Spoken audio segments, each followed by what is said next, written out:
జగపతి బాబు గారు. ఓకే, జై బాలయ్యదా. జగపతి బాబు గారు హాయ్ సార్. సార్ ఈ ట్రైలర్లో మీరు and Ayush face to face discussion ఉంది కదా, చూస్తే కొంచెం శ్రీమంతుడు సినిమా గుర్తుకొచ్చింది.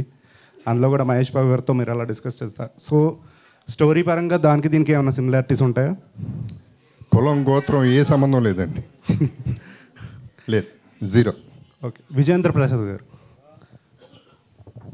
మీ ప్రశ్న సమాధానం చెప్తానండి. చెప్పండి. మీరు ప్రశ్న వేశారు కదా, శ్రీమంతునికి పోలుకుంటుందని. ఓ పోలుకుందండి. శ్రీమంతుడిలో ఎస్ ఉందండి, దీంట్లో ఆర్యుఎస్లో ఎస్ ఉందండి. ఆ పోలుకుంటుంది సార్. విజయేంద్ర ప్రసాద్ గారు సార్ ఓకే. యాక్చువల్గా మహేష్ బాబు గారు రాజమౌళి గారి సినిమా గురించి ఒక అప్డేట్ ఇవ్వండి sir.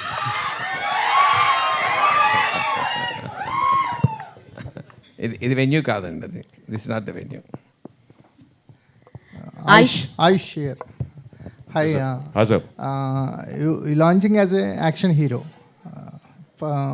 Through this film, you launching as an action hero. No, sir. By God's grace, I did one movie before called Antim. So did action there little bit. So this is just a shift from raw action to stylized action. This is my third film, sir.